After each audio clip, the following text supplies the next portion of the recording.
문재인 대통령 신년사에서부터 이 남북관계 강조했고요. 지금 미국 방문 중인 강경화 외교부 장관도 남북관계 속도 내겠다는 뜻을 내비치고 있습니다.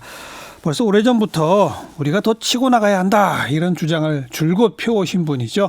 정의당의 김종대 의원을 오늘 스튜디오에 직접 초대했습니다. 어서 오십시오. 네, 안녕하세요. 네, 우리가 먼저 치고 나가야 한다 그러셨죠, 계속.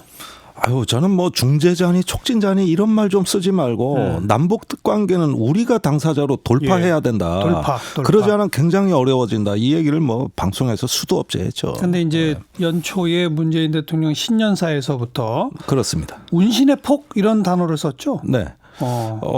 일단은 그동안의 북미 관계 때문에 우리가 남북 관계를 후순위에 배치하고 미국의 등 뒤에서 기다리는 전략을 취해온 걸 인정한 거예요. 인정했죠. 예, 그러면서 이제는 북미 관계 교착 상태를 오히려 남북 관계가 이렇게 끌어갈 수 있는 이런 어떤 생각의 전환, 방식의 변화를 문 대통령이 직접 말씀하신 거고 그런 점에서 저는 이제 당사자 지위를 회복하고 있다고 봅니다. 바로 그 연장선상에서 강경화 장관이 미국의 폼페이오 장관과 만나가지고 특정 시점에 따라 북미가 먼저 나갈 수도 있고 남북이 먼저 나갈 수도 있다. 북미 대화가 진전 안 되는 상황에서 남북 대화로 북한의 관여 모멘텀을 살려가는 게 중요하다. 굉장히 중요한 언급입니다. 예, 아주 중요한 언급이죠. 지금까지는 뭐라 그랬느냐. 그 한미 워킹 그룹을 만들어서 남북 관계가 북미 관계를 앞서 나가지 않도록 차단하고 통제하고 조율하는 이런 기조로만 지난 2년이 흘러왔어요. 정확하게는 재작년 10월부터입니다. 그러니까 물경 한 1년 2개월 정도를 어떤 남북 관계가 재작년 10월이면 평양 9.19 정상회담 직후. 그렇습니다. 그때부터. 그때 평양 9.19 공동성명에 뭐 금강산 관광 개성공단 가동을 이제 재개한다고 선언문에 넣어버렸으니 스티븐 비건 미국 대북 특별대표가 급히 한국에 와가지고 남북 관계에 대해서 미국은 이견이 있다. 이런 말을 아예 뭐 공식적으로 하기에 이르렀고 그래서 구성된 게 한미 워킹 그룹이거든요. 이게 생기자마자 남북 관계의 모든 레버리지가 다 사라졌어요. 미국은 북한에 대한 경제 제재를 신성시합니다. 아주 그 제재를 무슨 뭐 어떤 그 뭐 핵심 가치로 보고 있단 말이죠. 그래도 그런 강력한 제재에 빈틈이 생기면 북한이 핵 포기 안 할 거다 뭐 이런 논리인 거죠, 그러니까. 그 얘기인데 저도 미국에 가가지고 그게 왜 엉터리인가 무수히 얘기해도 미국의 어떤 처벌주의적 사고방식. 반드시 그 잘못에는 응당 벌을 줘야 되고 대가를 치르게 해야 된다는 어떤 그 도덕주의가 북한에 대해서는 아주 철두철미하게 작용이 되다 보니까 경제 제재가 신성시 됐어요. 이건 아무도 못 건드리는 그야말로 어떤 그 바이블이 돼가지고 이 국제 공조란 건 경제 제재를 의미하는 거예요. 그러고 보니까 남북 관계가 이것을 해친다거나 앞서 나가는 일이 있으면 안 된다 그러면서 비건 대표가 저한테 얘기한 것도 9.19 공동성명 직후에 한미 간에 이견이 많았다. 그런데 11월에 워킹 그룹 만들어 다 정리했다. 이렇게 됐어요. 다 정리했다는 건 못하게 막았다. 막았다. 그 다음에 이거는 안 걸리겠지 하면서 우리가 남북 관계 그 도모한 약간의 어떤 사소한 건들이 있습니다. 북한에 타미폴로 약품을 보낸다든가. 또 쌀도 원래 5만 톤 주려고 했고. 그것도 100만 톤 준다 그러다가 줄어서 5만 톤 됐다가 그 5만 톤도 못 줬잖아요. 그럼 북한이 그냥 거부해 버렸죠. 그래 기분 나쁘죠. 그런 거라든지 또 뭐 작년 9월에 문재인 대통령이 유엔 총회 연설에서 뭐라 그랬습니까? 그 DMZ 평화공원을 만들겠다. 생태공원 만들겠다. 자 그러면은 생태공원 만들려면 생태 조사를 해야 될 거 아닙니까? 조사단 들어가려고 그랬어요. 유엔사가 안 된대요. 불허해버렸어요. 그다음에 아무 뭐 북한하고 교류 문제도 아니고 독일 차관이 와가지고 그 고성의 통일전망대 가서 이왕이면 DMZ GP 철거한 거 이런 것 좀 보고 싶다. 그것도 불허했어요. 안전상의 이유라는 겁니다.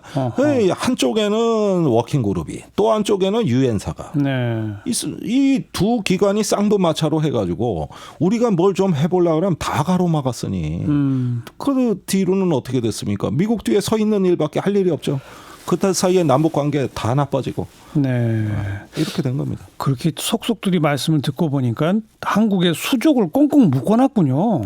그렇습니다. 그래서 이거는 이렇게 우리가 자율적으로 할 수 있는 DMZ는 우리 영토거든요. 예. 이런 것까지도 미국이 차단한 건 이거 헌법 소원할 일입니다. 우리 주권을 치면 돼. 네. 그런데도 아주 소가리만 하고 끙끙 앓은 거예요. 지금까지. 그런데 이제 금년부터는 문 대통령부터 작심하고 이제 미국한테 공개적으로 발언한 거잖아요, 사실. 네. 우리는 더 이상- 운신의 폭을 갖겠다. 그렇습니다. 우리 수족 예. 더 묶지 마라. 뭐 이렇게 한 거 아니에요? 사실상 그 얘기를 한 거죠. 그런 거니까요. 예, 그 예. 얘기를 한 건데 물론 미국이 지금 받아들인다는 정황은 없습니다만은 강경화 폼페이오 이번에 샌프란시스코 회동에서 폼페이오가 중요한 진전이 있었다고 저는 보는 게 한국의 이런 주장에 대해 이해한다 그랬어요. 네네. 자, 문제는 동의는 아닙니다. 그러나 이해는 한다 그랬거든요. 예. 그러니까 진지하게 경청을 했단 얘기고 그럼 한번 생각 좀 해보자. 북미 관계가 풀릴 기미가 안 보이니까 남북 관계를 우회로로 뚫는 방식이 어떠냐. 예. 이걸 문정인 특보가 최근에 미국에서는 북미 관계를 한국에 한번 아웃소싱 해봐라. 이런 외교의 아웃소싱론으로 또 표현이 됐습니다. 예. 그런데 사실은 가능한 얘기죠. 오바마가 이란하고 그 핵협정을 체결할 때도 원래 미국이 이란하고는 협상이 한 스텝도 안 나갔습니다. 근데 오만의 국왕이 그때 그 중재 역할을 하고 예. 영국이 뛰어들고 이러면서 예. 대국도 거기에 끌려갔지 않습니까? 그런데 한반도는 왜 안 된다는 거죠? 저는 특히나 그 남북한은 면에서 당사자인데. 예, 당사자인데 그다음에 중국 러시아가 최근에 유엔 안보리의 북한 제재에 대해서 3가지를 완화해 달라는 결의안을 제출했어요. 그렇죠. 예, 그 북한이 그 섬유 제품 수출하게 해달라. 예. 그다음에 해외 파견한 노동자들 1년만 더 있게 하자. 그다음에 이 3번째가 제일 중요한데 남북 철도 연결하게 해주자. 그렇죠. 예. 아니 남북 관계를 중국 러시아가 말하고 있잖아. 이 말을 우리가 했었어야 돼요. 근데 중국 러시아가 하고 있잖아요. 예. 이런 면에서 우리 정부가 좀 뒤처진 거였고 그런 면에서는 이제 철도 연결 같은 경우도 중국이 저렇게 도와주고 있는데 이제는 유엔 안보리에 제재 완화해달라고 문재인 대통령이 유엔에 요청할 수도 있다고 봅니다. 네. 아니 왜 중국 러시아가 다 하는데 우리는 못합니까? 그래서 이젠 사고방식 바꿔야 돼요. 아까 폼페이오 장관이 이해한다라는 용어를 썼다. 그렇습니다. 동의까지는 아니지만. 이해는 하되 아직 동의는 안 근데 하는 이해와 동의 사이쯤에 양해라는 게 있잖아요. 그럴 수도 있네요. 그렇죠. 예, 그럴 수도 있겠습니다. 뭐 우리가 그냥 해도 그걸 묵인해 주는 거. 그러니까 양해 내지 묵인을 할 수는 있잖아요. 예, 동의는 안 하지만 이해하면 네, 가능한 네. 거잖아요. 네. 그러니까 뭐 그 인간관계도 그렇습니다만은 서로 좋아는 하지만은 그러나 행동으로 옮기지 못하는 이런 일이 있을 때 어떤 중간 단계를 만들어서 예. 그런 어떤 그 약간의 어떤 회색지대를 의도적으로 만드는 방법이 있습니다. 사실 북한은 그걸 기다렸어요. 그런데 지금 이제 강경화 장관은 또 유엔 제재 관련해서 예외 인정을 받아서 할 수 있는 그런 사업들이 존재한다 이런 표현을 썼어요. 네. 이거는 여전히 유엔 제재의 틀 안에서 그러나 공식적으로 예외 인정을 받아서 하겠다는 이런 의지 제재 아닌가요? 면제를 요청하는 거예요. 부분적으로 그렇습니다. 예, 제재 면제를 요청해서 이 건은 빼달라는 거예요. 쉽게 말하면 이건 조금 센 겁니다. 우회로가 아니라 직설적으로 가는 그러니까요. 것이죠. 예, 금강산 관광이나 개성공단 재개가 아마 해당이 된다고 봅니다. 금강산 관광 같은 경우에 개별 관광은 뭐 그건 예외 지금 인정 안 받아도 되는 거 아닙니까? 그거는 미국인들도 지금 개별 관광은 하고 있거든요. 네. 예, 유럽에서도 가고요. 그런 개별 관광은 지금 하고 있는데 그 자체는 논의 사항이 아닙니다. 그 자체는 할 수 있는 거예요. 그러니까 뭐 예외 인정 요청 사안도 아니잖아요. 예, 그렇습니다. 다 하고 있고 사실은 기존에 하던 대로 관광도 굳이 개별 관광이란 명칭을 쓰지 않아도 예. 북한에서 작년 1월이죠. 김정은 위원장 신년사에는 제재에 걸리지 않은 방식으로 관광해라. 그거는 대규모 현금이 넘어간다거나 이걸 뭐 현금으로 달러로 지금 지급하는 것보다는 채무로 적립해 놓는다든지 예. 어떤 다른 방식의 그 제재에 걸리지 않는 현물을 대신 변제한다든지 뭐 쌀이라든가 의약품이라든가 인도적 지원 같은 경우는 유엔 안보리 제재 사항 아니거든요. 네. 예. 북한의 영유아들 그 영양 지원하고 그다음에 저 산모조리, 산후조리하고 전염병 예방하고 이게 유엔 제재하고 무슨 상관이 그건 있습니까? 관계가 없죠. 그런 원래부터. 것조차도 못했어요 우리는. 그건 못한 거예요. 안 한 거예요. 아니, 하려 그러면 다 뭐 약품 싣고 그 트럭이 맞아요. 예, 개성으로 가려 그러면 유엔사가 통관 불허하고. 그래서 트럭을 안 보내니까 그럼 예. 손으로 들고 가랴 이렇게 됐던 거죠. 그렇게 돼서 못 보낸 거예요. 그러니까 자 보십시오. 이게 지금 북한의 그 의료 방역 같은 경우는 지금 북한을 위해서가 아니라 우리를 위해서 하는 겁니다. 특히나 전염병은 예, 그렇죠. 전염병 같은 거 이번에 멧돼지 봤잖아요. 예. 그 뭐 아프리카 돼지 열병인지 뭔지 맞아요. 생겨가지고 맞아요. 우리 예. 초토화됐어요 경기 북부가. 네. 그런데 그걸 잡으려면은 북한을 방역해야지. 여기서 방역하면 늦는데 멧돼지들이 다 내려오는데. 네. 그래가지고 멧돼지 모기 다 내려와가지고 결국은 우리가 방역이 안 돼요. 그러니까 이런 유의 문제들. 네, 그다음에 그 영유아하고 산모들이 무슨 죄가 있습니까? 그래서 그런 어떤 그 구휼 또 방역 이런 어떤 문제들 같은 경우는 알겠어요. 예. 유엔하고 상관없어요. 그거 하면 되는 겁니다. 네. 그런데 이제 폼페이오 장관과 대화 속에서 우리가 이런 얘기를 하니까 네. 또 폼페이오 장관은 호르무즈 해협 얘기를 꺼냈어요. 네. 이건 또 뭡니까? 그러니까 그러니까 저는 좀 우리한테 뭐 한 가지라도 양해 얻으려면 너희도 이걸 해라 뭐 이런 건가요? 예, 대통령은 방위비 분담금 얘기하고 글쎄요. 국무부 장관은 호르무즈 파병 얘기하고 아주 요즘 미국이 정말 좀 우리로서 감당하기 어려운 얘기인데 호르무즈에 군함 보내란 얘기예요. 그죠? 예, 우리 청해부대 지금 아덴만 해역에 해적 태치하러 가 있습니다. 있죠. 그거 이쪽으로 빼라는 얘기예요. 아덴만에서 호르무즈까지가 멀진 않다면서요? 뭐 하루면은 갈 수 있는 거리 같습니다. 배로 하루 정도. 하루에서 이틀 정도면 갈 수 있는 거리 같은데. 예. 아니 그게 중요한 게 아니라 민감한 수역에 지금 거기에 그 오히려 자칫 구축함 같은 공격 무기를 배치하게 되면 이게 적대 관계로 발전할 가능성이 있거든요. 그렇죠. 그리고 겨우 이제 진정돼 가고 있는 그 중동의 한복판에 지금이 파병할 때냐 이런 면에서. 미국은 왜 요청하는 거예요?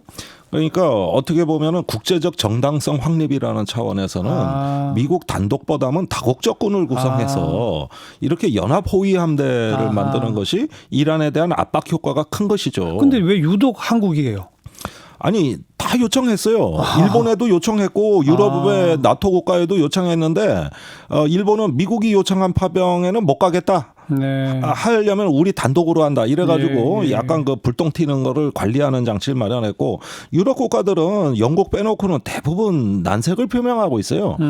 그 미국이 저 핵협정에서 탈퇴하는 바람에 생긴 위기를 왜 우리 보고 뒤처리하라 그러냐. 네. 그래서 프랑스 같은 경우는 아예 공개적으로 파병 거부 선언을 해버렸고 네. 다른 나라들도 아니 독일, 유럽 국가들도 그러는데 우리는 아직 답은 안 주고 있죠. 우리는 뭐 신중하게 검토하겠다는 그냥 계속 검토한다죠. 그런 입장이죠. 예. 다만 뭐 강경화 장관이 미국과 이해관계가 다를 수 있다는 표현을 한번 했어요. 그 국회에서 한 말입니다. 그러니까요. 네. 그러니까 사실은 이건 미국과 이란 간의 어떤 그 적대적인 사건이 발생한 거고 그것도 우리가 보기엔 미국이 일방적으로 핵협정을 탈퇴해서 생긴 문제인데 그런데 한국은 이란하고 다차원적인 국익 관계입니다. 금융, 석유, 가스, 뭐 거기다 K-팝 자동차, 알겠어요. 시설, 공사까지. 근데 우리가 왜? 근데 아무튼 남북 관계에 대해서 우리가 뭐 조금이라도 사실 이거는 미국한테 굳이 우리가 이렇게 아쉬운 소리까지 안 해도 되고 그냥 하면 되는 건데 그걸 살짝 꺼내니까 이해한다 그러면서 대신에 호르무즈 파병해? 이렇게 된 거죠. 논의의 순서는 그런 방향으로 흘러간 것 같아요. 그런데 아마도 북한 문제가 아니라도 미국은 호르무즈 얘기를 했었을 것이고 지금 해리스 대사 또 에스퍼 국방장관이 다 하는 얘기입니다. 이게. 그래서 미국은 아예 전방위적으로 한국의 호르무즈에 참여하라는 요청을 계속 해오고 있습니다. 그런데 김정대 의원 보실 때 이거는 단호하게 안 된다. 뭐 면전에서 그렇게 침뱉는 모양으로 되는 것보다도 완곡하게 거절하면서 천천히 검토하겠다. 계속 검토만 한다. 검토만 한다. 원래 그렇게 하는 거예요. 그러고 저쪽이 파병 요청하면 희망사항 얘기한 거지 공식 파병 요청은 아니었다. 이러면서 빠져나가기도 하고 지금까지 그렇게 관리해 왔던 겁니다. 네. 평상시답지 않게 왜 그렇게 또 애둘러서 표현하세요? 세게 얘기하더니. 아니 그런데 이 문제만큼은 워낙 민감한 문제가 많으니까 아니 이게 결과적으로는 파병에 대한 완곡한 거절이에요. 사실은 저는 뭐 그런 식으로 그러나 계속 방법론은 그런 식으로. 그렇습니다. 네. 네. 예. 그런 식으로 해야죠. 알겠습니다. 예. 근데 또 하나의 문제는 우리는 이렇게 운신의 폭도 넓히고 뭐 하려고 하는데 북한은 계속 우리를 무시하는 뭐 반응을 보이고 있잖아요. 다만 신년 기자회견에서 문재인 대통령의 표현을 보면 북미 관계 중간 어디쯤에 우리가 하는 역할에 대해서는 되게 미국 북한이 뭐라고 하는데 사실은 관심이 있어요. 남북 관계 관련돼서는 한 번도 직접적으로 우리를 공격한 적이 없다는 식의 표현을 썼는데 그건 맞아요? 자, 잘 보셔야 되는데 우리가 생일 축하 메시지 전하겠다 그러니까 거기다 아주 매몰차게 거절하면서 말하면서 우리는 직접 친서 받았다. 예, 그러면서 자꾸 뭐 호들갑 떨지 말라고 네, 우리한테 네. 공격을 하고 있어요. 근데 북한의 내부 매체 주민들이 보는 노동신문이라든가 또 방송도 주민들이 보는 뉴스 시간에 아직까지 남한을 비난한 사례가 없습니다. 이게 굉장히 중요한 대목이에요. 주로 대외 매체에서 주로 성명서, 인터넷 이렇게 해서 우리 측이 보라는 데는 그걸 하지만 지금 북한도 관리하고 있어요. 예, 다 예. 깨진 거 아닙니다. 그래서 북한도 문재인 대통령에 대한 직접적인 언급이나 남한 정부에 대한 공격을 대내 매체에서는 아직까지는 안 내보내고 있다. 네. 그러니까 주민들이 이 남쪽 정부에 대해 가지고 적개심을 불러일으키는 건 안 한다. 그다음에 무엇보다 중요한 거는 어떤 도발 사례가 없었다. 도발이 없었다. 없었다. 예, 이런 것들은 뭐냐면 지금 남측에 대해서 서운함을 표시하고 있지만 파경으로 가지는 않겠다는 어떤 그 알겠어요. 전략적인 걸 깔고 있는 거예요. 금년에 그러면 언제쯤 뭐가 어떻게 이루어질지 좀 대략. 저는 마쿠 대화부터 해야 된다. 네. 예, 이게 이제 남북 간의 직접적으로는- 마쿠? 그렇죠. 어허. 예. 근데 요즘 희한해요. 국정원의 존재가 안 보여요. 한동안 서훈 원장이 보이면은 이상한 거 아니에요? 안 보여. 아니 서훈 원장 특사로도 가고 왜 한동안 정의용 그러니까 실장하고도 가고 일단은 뭐. 특사도 전 단계니까 아직은 예. 안 보이게 만나고 있지 않을까요? 그런데 아직까지 만난다는 징후는 없지만 서훈 원장이 이런 어떤 위기의 교착 상태마다 해결사로 많이 나섰거든요. 예. 그런 게 언론에 많이 노출됐는데 최근 한 몇 개월간 보이질 않아요. 예. 예, 그래서 뭔가 그런 어떤 자원들을 지금 활용할 활용해서? 적기가 아니냐. 그러면서 어떤 특별한 어떤 그 비밀 특사라도 운영을 해보면 어떻겠느냐 하는 생각이 듭니다. 기다려 봅시다. 네. 정의당 김종대 의원이었어요. 고맙습니다. 감사합니다.